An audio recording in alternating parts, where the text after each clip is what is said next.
जय हिंद दोस्तों, study take में आपका स्वागत है। इस शानदार चर्चा में जुड़ने इस डीप डाइव में स्टडी टेक में आपका बहुत बहुत स्वागत है। बिल्कुल। और आज का जो विषय है ना, वो सच में बहुत खास है। हाँ, क्योंकि आज हम भारत की पंचवर्षीय योजनाओं पर बात करने वाले हैं। लेकिन शुरुआत करने से पहले स्टडी टेक के सभी छात्रों के लिए एक छोटा सा मोटिवेशनल कोट। मंजिलें क्या हैं, रास्ता क्या है, हौसला हो तो फासला क्या है। अरे वाह, क्या बात है, बहुत ही शानदार शुरुआत की है आपने। शुक्रिया। तो देखिए, आज हमारा मकसद सिर्फ इतिहास के भारी भरकम पन्नों को रटना बिल्कुल नहीं। बिल्कुल नहीं। हम स्टडी टेक द्वारा तैयार किए गए बेहद रोचक परीक्षा नोट्स और उनके विजुअल माइंड मैप्स का इस्तेमाल कर रहे हैं। राइट। और इन नोट्स में ना कुछ बहुत ही फनी और देसी ट्रिक्स हैं। एग्जैक्टली। और उन्हीं देसी ट्रिक्स के जरिए हम समझेंगे कि एक नवजात स्वतंत्र देश ने खुद को खड़ा करने के लिए कैसे योजनाएं बनाई। राइट।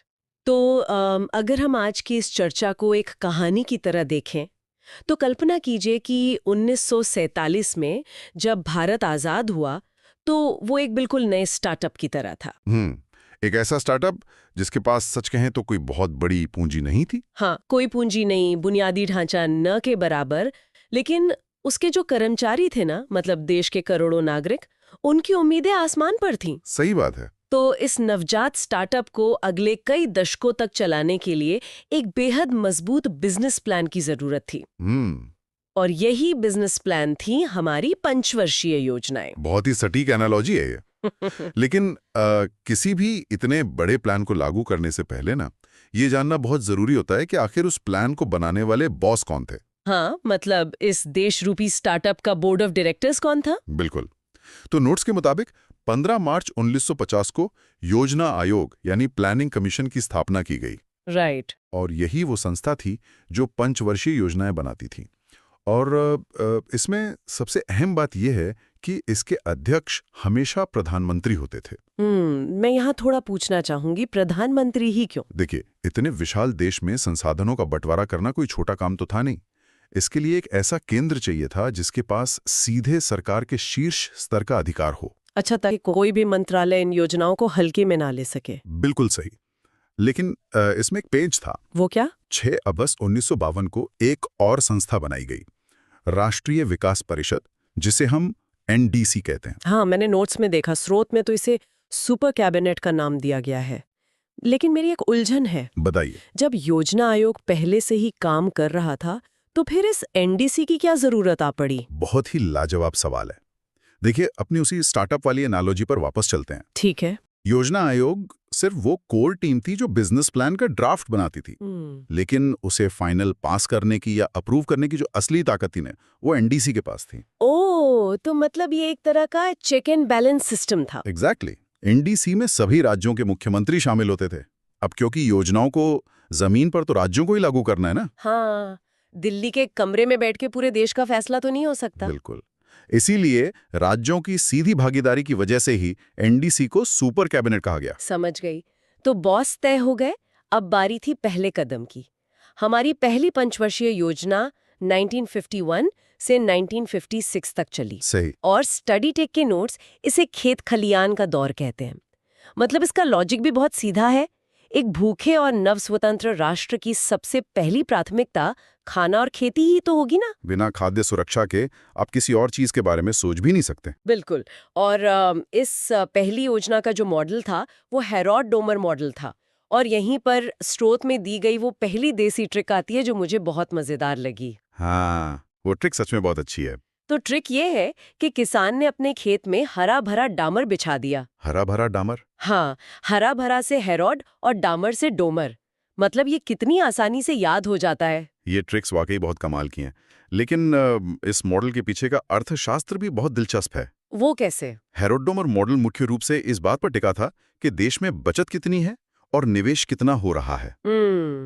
तो सरकार ने क्या किया, जो मौजूद है यानी कृषि, उसी में निवेश किया। अच्छा, ताकि खेती से उत्पादन बढ़े, फिर बचत हो और उस बचत को हम आगे उद्योगों में लगा सकें। एग्जैक्टली।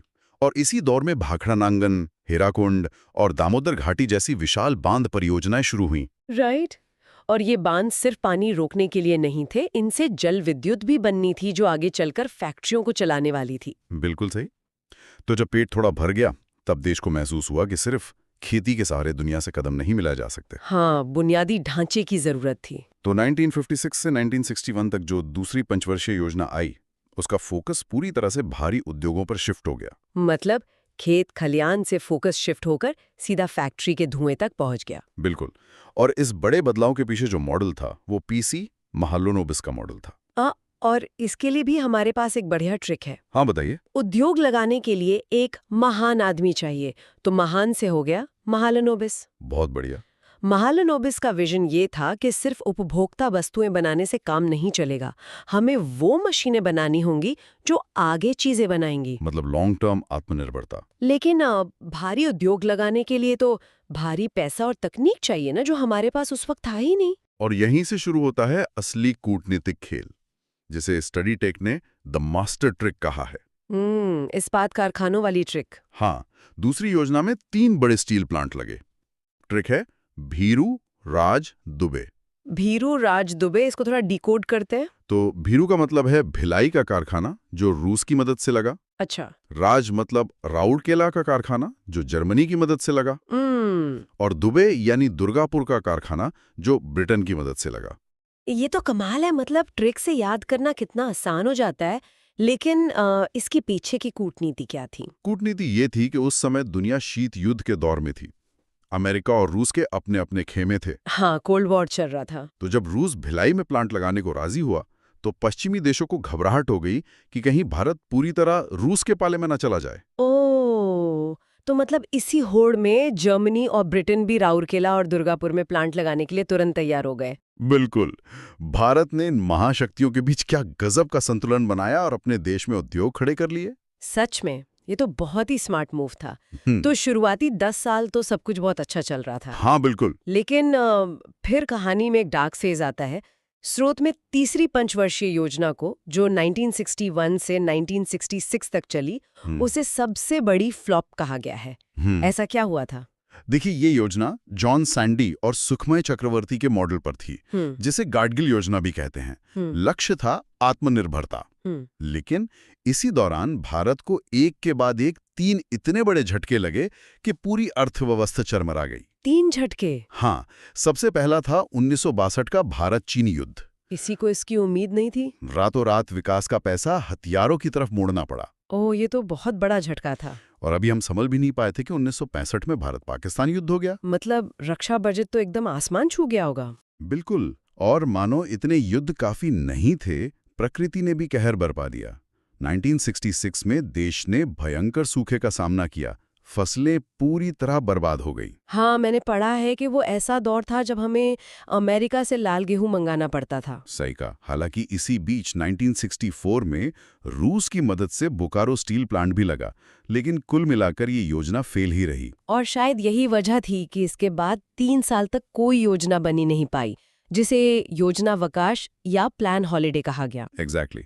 1966 से 1969 तक सिर्फ एक साल की योजनाएं चली, क्योंकि लगातार युद्ध और सूखे ने संसाधन ही नहीं छोड़े थे। लेकिन जब मैं ये नोट्स पढ़ रही थी ना, तो इसी डार्क फेज में मुझे एक बड़ा आहा मोमेंट मिला। अच्छा, वो क्या? इन 3 सालों को भले ही खाली समय कहा गया हो, लेकिन इसी मुश्किल समय में भारत में द गेम चेंजर आया।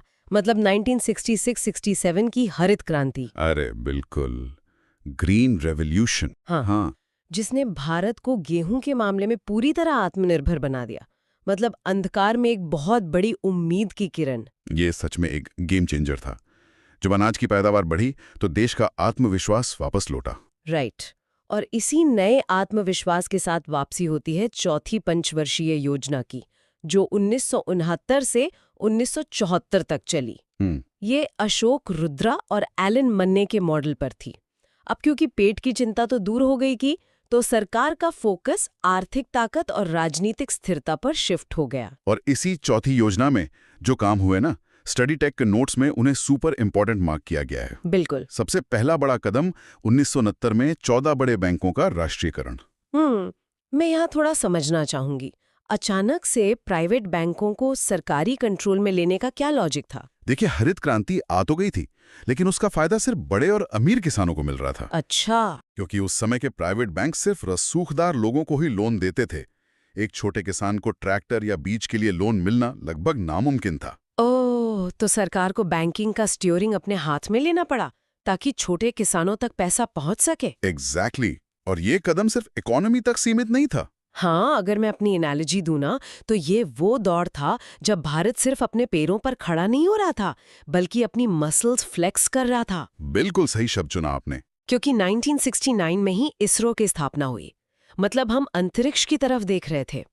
और फिर 1974 में भारत का पहला परमाणु परीक्षण, स्माइलिंग बुद्धा। आप उस सफर को देखिए। जो देश कुछ साल पहले तक अनाज आयात कर रहा था, वो अब अंतरिक्ष और परमाणु ऊर्जा में अपनी धाक जमा रहा था। सच में रोंगटे खड़े कर देने वाला सफर है ये। खैर, अब आते हैं 5वीं पंचवर्षीय योजना पर, जो 1974 से 1978 तक चली। और इस योजना का नारा बहुत मशहूर था, गरीबी हटाओ। फोकस सीधे गरीबी पर आ गया। और इसे याद रखने की ट्रिक भी बहुत मजेदार है। क्या है ट्रिक? 5 रोटी खाकर गरीबी हटाओ और धर दबोचो। मतलब 5 रोटी से 5वीं योजना, गरीबी हटाओ इसका नारा, और धर दबोचो से डीपी धर मॉडल। ये ट्रिक्स वाकई कभी नहीं भूलेंगी। लेकिन 5वीं योजना के बारे में एक बहुत ही दिलचस्प ट्रिविया भी है। वही ना कि ये योजना पूरे 5 साल नहीं चल पाई थी। एग्जैक्टली। ये एकमात्र ऐसी योजना थी जो सिर्फ 4 साल में ही बंद कर दी गई। ऐसा क्यों? क्योंकि 1978 में जब मोरारजी देसाई की जनता पार्टी सरकार सत्ता में आई, तो उन्होंने इसे बीच में ही बंद कर दिया। अच्छा, तो यहाँ पर राजनीति की सीधी एंट्री हो जाती है प्लान्स के अंदर। बिल्कुल। नई सरकार की विचारधारा अलग थी, तो उन्होंने अपना एक नया रोलिंग प्लान शुरू कर दिया। तो श्रोताओं, ये था 1951 से लेके 1978 तक का जीपीएस वाले तरीके को अपनाने की एक भारी कोशिश की थी। हाँ, और इन दस्तावेजों को देखकर वाकई हैरान करने वाला लगता है। मतलब दशकों से चले आ रहे एक सिस्टम को अचानक बीच में ही रोक दिया गया। देखिए, अगर हम इसे बड़े परिदृश्य से जोड़कर देखें, तो 1947 के बाद से भारत पंचवर्षीय योजनाओं के उसी छपे हुए नक्शे पर चल रहा था। हाँ, एक फिक्स टर्म डिग्री कोर्स की तरह। बिल्कुल। मतलब 5 साल का टारगेट फिक्स और बजट भी फिक्स। लेकिन 1978 में मोरारजी देसाई की सरकार ने इस स्थापित सिस्टम पर अचानक ब्रेक लगा दिया। ये सिर्फ एक विराम नहीं था। अच्छा, तो फिर क्या था? ये पूरी तरह से एक नए प्लान को लागू करने का रास्ता बनाने की तैयारी थी। पुरानी व्यवस्था में समस्या ये थी कि अगर बीच में कोई युद्ध हो जाए या सूखा पड़ जाए या कोई वैश्विक तेल संकट आ जाए, जो उस दौर में हो भी रहा था, एकदम, तो ऐसे में वो 5 साल की योजना धरी की धरी रह जाती थी। सरकार इस कठोरता से बाहर निकलना चाहती थी। तो यहीं से रोलिंग प्लान या कहें अनवरत योजना की शुरुआत हुई। सही। अब यहाँ ये जो रोलिंग प्लान है, इसके काम करने का तरीका समझना बहुत दिलचस्प है। ये सिर्फ इतना नहीं था कि सरकार ने अचानक कह दिया कि हम योजना बदल रहे हैं। नहीं, इसके पीछे एक बहुत ही ठोस वैचारिक आधार था। हाँ, दस्तावेजों के मुताबिक इसके जनक स्वीडिश अर्थशास्त्री गुन्नार मिडल थे। मतलब उनके इस मॉडल को देखकर आज की टेक कंपनियों की एजाइल मेथोडोलॉजी की याद आती है। अरे वाह, ये तुलना काफी सटीक है, जहां लंबी प्लानिंग के बजाय तुरंत बदलाव पर जोर होता है। मिडल का नजरिया विकसित देशों के लिए बहुत व्यावहारिक माना गया था। तो क्या ये फिक्स टर्म वाली पंचवर्षीय योजना से बहुत अलग था? बहुत अलग, क्योंकि इसका मैकेनिज्म एक उल्टी गिनती की तरह काम नहीं करता। फिक्स्ड योजना में समय कम होता जाता है, जैसे 5, फिर 4, फिर 3 साल बचे हैं। अच्छा, और इस रोलिंग प्लान में? इसमें विजन हमेशा अगले निश्चित समय का रहता है। जैसे ही 1 साल खत्म हुआ, उस साल के प्रदर्शन का मूल्यांकन होता है। मतलब 1 साल का काम चेक किया। हाँ, और फिर आगे एक नया साल जोड़ दिया जाता है, यानी एक क्षितिज हमेशा आगे ही रोल होता रहता है। ओहो, तो ये सच में एक जीपीएस की तरह है, जो हर किलोमीटर के बाद नया रूट और समय रिकैलकुलेट करता है। बिल्कुल। लेकिन जमीन पर इसे लागू करना इतना आसान तो नहीं रहा होगा। मान लीजिए कोई बड़ा डैम बनाना है जिसे 10 साल लगेंगे। हाँ, ये एक बहुत बड़ी चुनौती थी। अगर हर साल बजट और प्राथमिकताओं को रोल या रिव्यू किया जाने लगे, तो ठेकेदारों और निवेशकों में तो अफरा तफरी मच जाएगी ना। और यही इस मॉडल की सबसे बड़ी खामी साबित हुई। ऐतिहासिक दस्तावेजों में इसकी काफी आलोचना मिलती है। मिडल का सिद्धांत कागज पर तो बेहतरीन था कि तुरंत बदलती परिस्थितियों के हिसाब से ढल जाया जाए। सही, लेकिन असलियत में हर साल पूरे देश का नया डेटा इकट्ठा करना, मूल्यांकन करना और फिर से लक्ष्य तय करना ये तो एक प्रशासनिक दुस्वप्न बन गया होगा एक इतनी विशाल अर्थव्यवस्था के लिए। बिल्कुल बन गया था। इससे वो दीर्घकालिक निश्चितता खत्म होने लगी जो बड़े निवेश के लिए बहुत जरूरी होती है। और शायद यही वजह है कि ये जो रोलिंग प्लान था वो सिर्फ 1980 तक ही चल पाया। हाँ, जब नई सरकार आई तो उन्होंने वापस उसी पुराने पंचवर्षीय योजना वाले ट्रैक को अपना लिया। लेकिन 1978 से 80 के बीच का ये छोटा सा दौर ये समझने के लिए महत्वपूर्ण है कि किसी भी देश का आर्थिक नियोजन पूरी तरह से अपरिवर्तनीय नहीं होता। एकदम। इस प्रयोग ने ये साबित कर दिया कि बड़े सिस्टम्स को भी नए नेतृत्व और नए विचारों के साथ मोड़ा जा सकते ना। हमें सबसे पहले 1980s के दशक के उस माहौल में जाना होगा जब भारत की स्थिति आज से बिल्कुल अलग थी। एग्जैक्टली देश तब अपनी बहुत ही बुनियादी कमियों से लड़ रहा था। हमारे सोर्स नोट्स छठी पंचवर्षीय योजना से सफर को उठाते हैं जिसका समय था 1980 से 1985 तक। अच्छा, तो इसका मेन फोकस क्या था? इसका फोकस बहुत ही सीधा था, गरीबी उन्मूलन और रोजगार, मतलब गरीबी हटाओ। उस वक्त देश में कोई बड़ी आईटी कंपनियां नहीं थीं। हाँ, सर्विस सेक्टर का कोई बूम नहीं था तब। बिल्कुल नहीं। असली भारत गांवों में बसता था और वहीं सबसे ज्यादा गरीबी थी। तो अगर हम छठी योजना के गेम चेंजर कदमों को देखें तो 1980 में IRDP यानी एकीकृत ग्रामीण विकास कार्यक्रम और ट्राइसेम की शुरुआत हुई थी। हाँ, ये बहुत बड़े कदम थे। एक और बड़ा फैसला हुआ था 1980s में, 6 और बड़े बैंकों का राष्ट्रीयकरण यानी नेशनलाइजेशन किया गया। 14 बैंकों का तो पहले ही हो चुका था। सही कहा। लेकिन यहाँ एक सवाल दिमाग में आता है, सरकार सिर्फ लोगों को पैसा क्यों नहीं बांट रही थी? ये ट्राइसम जैसे प्रोग्राम और बैंकों को कंट्रोल में लेने की क्या जरूरत आ पड़ी थी? क्योंकि सिर्फ पैसा बांटना कभी भी अर्थव्यवस्था का परमानेंट इलाज नहीं होता।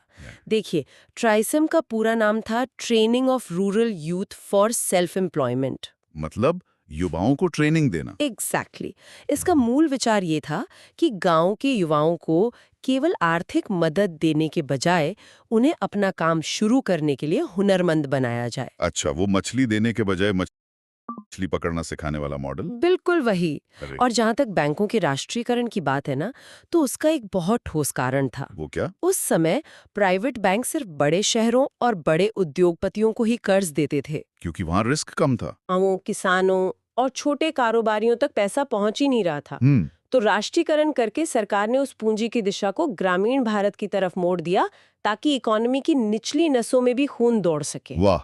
और यहीं पर हमारे नोट्स में एक बहुत ही मजेदार चीज आती है जिसे एग्जामिनर का जाल कहा गया है। अच्छा, कौन सा जाल? अक्सर इतिहास पढ़ते समय लोग ये मान लेते हैं कि गरीबी हटाओ का जो मशहूर नारा था वो इसी छठी योजना का हिस्सा था। क्योंकि सारा काम तो गरीबी पर ही हो रहा था छठी योजना में। बिल्कुल, लेकिन हकीकत में स्रोत बताते हैं कि यह नारा एक योजना पहले यानी 5वीं योजना में ही दे दिया गया था। अरे, लेकिन इसका असली कार्यान्वयन मतलब जमीनी स्तर पर नीतियां बनाना और बजट देना वो छठी योजना में जाकर शुरू हुआ। तो ये ना राजनीति और अर्थशास्त्र के बीच के फर्क का एक बहुत बढ़िया उदाहरण है। वो कैसे? मतलब राजनीतिक मंच से एक नारा देना एक बात है, लेकिन उस नारे को जमीन पर उतारने के लिए पूरा प्रशासनिक ढांचा तैयार करना वो बिल्कुल अलग बात है। हाँ, वो ढांचा छठी योजना में बना। एग्जैक्टली। तो जब गरीबी से लड़ने का ये ढांचा तैयार हो गया तो अगली जरूरत थी उत्पादकता यानी प्रोडक्टिविटी बढ़ाना, जो हमें 7वीं योजना की तरफ ले जाता है। बिल्कुल। 1985 से 1990 तक इसका नारा था रोजी, रोटी और उत्पादकता, यानी वर्क, फूड और प्रोडक्टिविटी।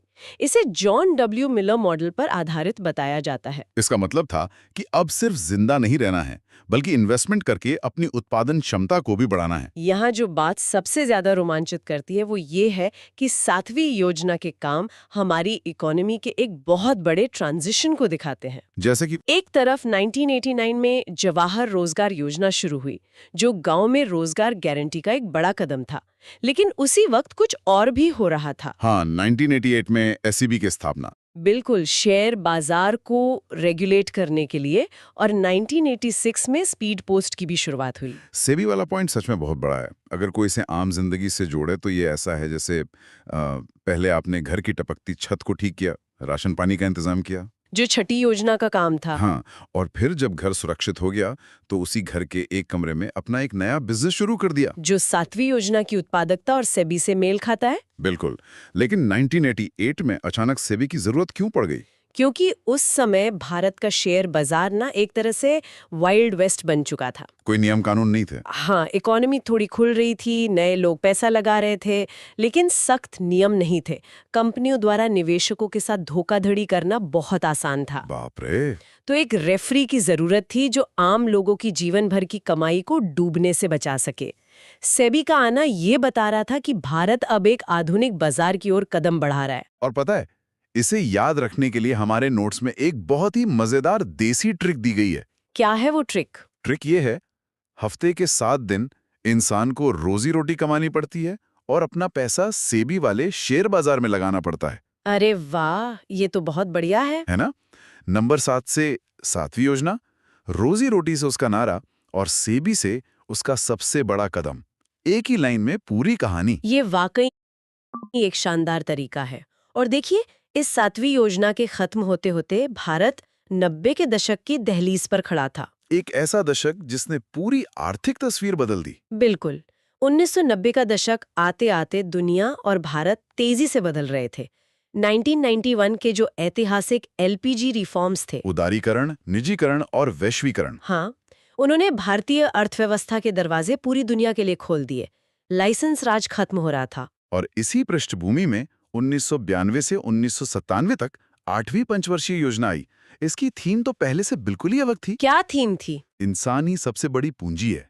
मतलब पूरा फोकस मानव संसाधन विकास यानी एचआरडी पे शिफ्ट हो गया। शिक्षा, स्वास्थ्य और रोजगार पर। हाँ, 1993 में इसी के तहत प्रधानमंत्री रोजगार योजना की शुरुआत हुई थी। और पता है, 8वीं योजना का ये फोकस कोई अचानक लिया गया फैसला नहीं था। तो क्या था? ये दरअसल 1991 के एलपीजी रिफॉर्म्स की सीधी मांग थी।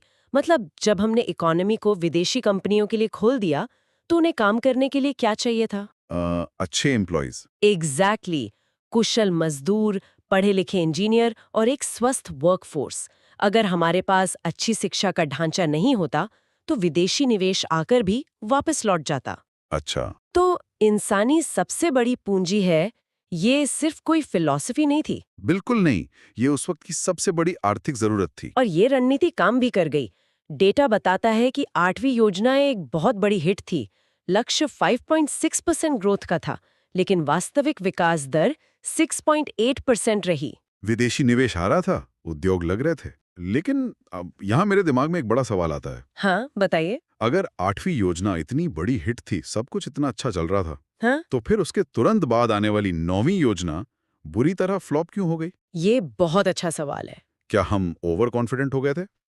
मतलब 1991 के रिफॉर्म्स ऐसे थे जैसे किसी बंद और घुटन भरे कमरे की खिड़कियां खोल दी हों। हाँ, ताजी हवा तो आई। लेकिन खिड़की खुलने से बाहर जो तूफान चल रहे थे, उनका खतरा भी तो घर के अंदर तक आ गया ना। एग्जैक्टली। ये खिड़की खोलने वाली एनालॉजी बिल्कुल सटीक है।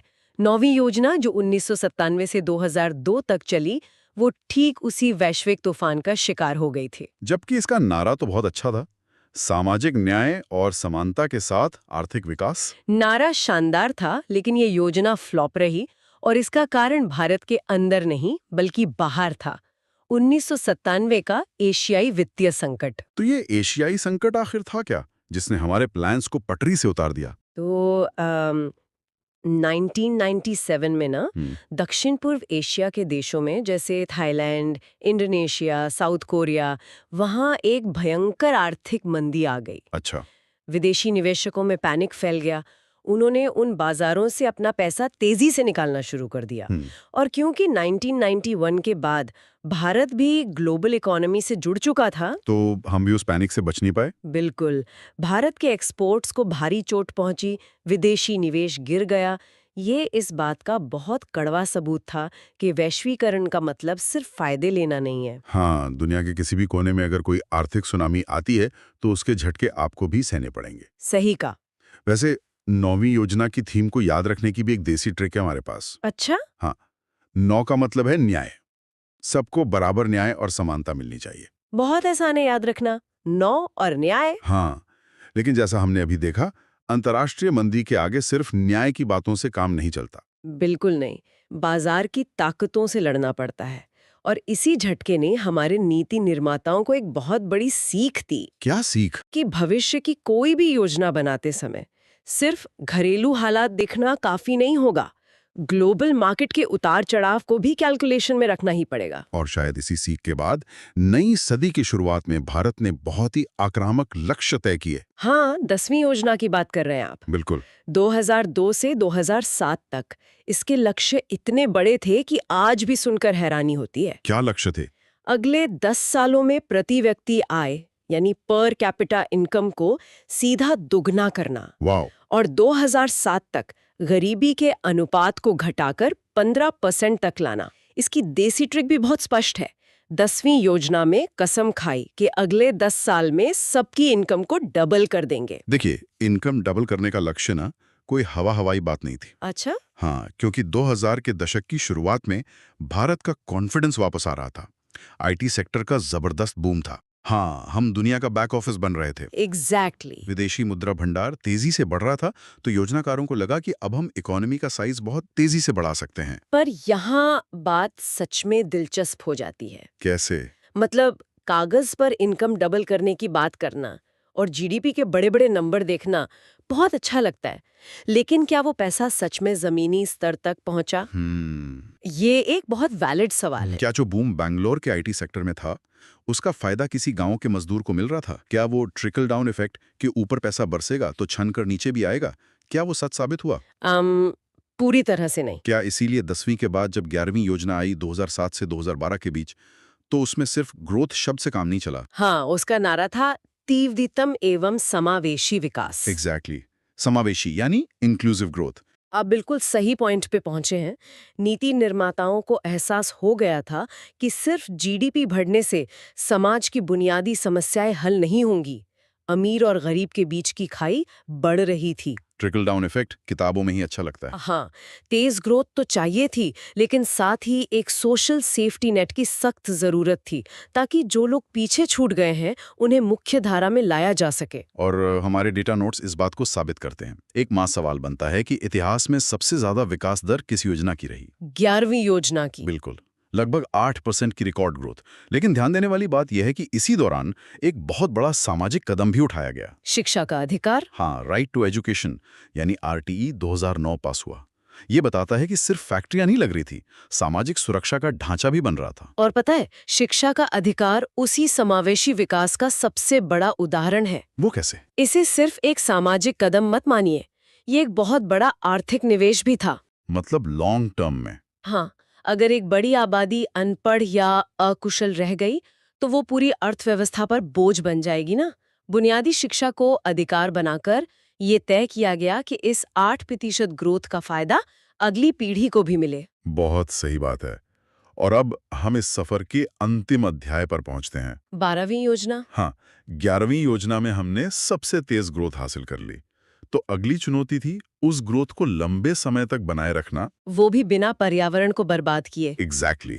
और यहीं से 12वीं पंचवर्षीय योजना शुरू होती है, 2012 से 2017। इसका नारा था तीव्र, अधिक समावेशी और धारणीय विकास। मतलब सस्टेनेबल। हाँ, 11वीं योजना से अलग इसमें ये धारणीय या सस्टेनेबल शब्द जोड़ा गया था। और ये सस्टेनेबल शब्द जुड़ना उस वक्त की सबसे बड़ी मांग थी, क्योंकि 2010 के बाद जलवायु परिवर्तन, पानी की कमी, ये सब ग्लोबल चिंताएं बन चुकी थीं। विकास ऐसा हो जो भविष्य की पीढ़ियों का नुकसान ना करे। बिल्कुल। आप कोयला जलाकर कुछ साल तो तेज ग्रोथ पा सकते हैं, लेकिन लंबे समय में वो इकोनॉमी को ही खत्म कर देगा। सही है। लेकिन इस 12वीं योजना का ना एक अलग ही एंड गेम था। वो कैसे? 2014 में सरकार बदली और 2015 में 65 साल पुराने योजना आयोग को खत्म करके नीति आयोग को ला दिया गया। हाँ, ये एक ऐतिहासिक बदलाव था। इसके साथ ही 5 ईयर प्लान्स का वो युग हमेशा के लिए खत्म हो गया। और इसकी देसी ट्रिक भी बहुत मजेदार है। 12वीं में धारणीय मतलब धैर्य रखो, बस ये आखिरी है। ये ट्रिक तो बिल्कुल परफेक्ट है। लेकिन एक बात बताइए, 65 साल पुराने इतने स्थापित सिस्टम को अचानक बदलने की क्या जरूरत पड़ गई? क्या योजना आयोग पूरी तरह फेल हो गया था? देखिए, फेल नहीं हुआ था, लेकिन वो ना समय के साथ इर्रेलेवेंट यानी अप्रासंगिक हो गया था। अच्छा। हाँ, योजना आयोग टॉप डाउन प्लानिंग पर काम करता था। मतलब दिल्ली में बैठ के कुछ एक्सपर्ट्स पूरे देश के लिए नीतियां बनाते थे। और फिर राज्यों को पैसा दिया जाता था? बिल्कुल। 1950 के दशक में ये ठीक था, लेकिन 2015 आते-आते भारत के राज्य आर्थिक रूप से बहुत मजबूत और डाइवर्स हो चुके थे। हाँ, सबकी अपनी अलग जरूरतें थी। केरला की इकोनॉमी और शिक्षा का स्तर बिहार या गुजरात की औद्योगिक जरूरतों से बिल्कुल अलग था। तो पूरे देश के लिए वो वन साइज फिट्स ऑल वाला मॉडल अब काम नहीं कर रहा था। मतलब जो जूता एक राज्य को फिट आता था वो दूसरे के लिए या तो बहुत छोटा था या बहुत बड़ा। एग्जैक्टली इसीलिए नीति आयोग को एक थिंक टैंक के रूप में डिजाइन किया गया। इसका काम राज्यों को ऑर्डर देना नहीं, बल्कि सहकारी संघवाद यानी कोऑपरेटिव फेडरलिज्म को बढ़ावा देना था। राज्यों के साथ मिलकर काम करना। हाँ, और आज की दुनिया इतनी तेजी से बदल रही है कि 5 साल का सख्त प्लान बनाकर उस पर अड़े रहना बेवकूफी है। आज हमें डायनामिक और लचीले विजन डॉक्यूमेंट्स चाहिए। ये बहुत ही लॉजिकल पॉइंट है। अब इस चर्चा को समेटने से पहले हमारे पास कुछ एक्स्ट्रा ब्रह्मास्त्र वन लाइनर्स भी हैं नोट्स में।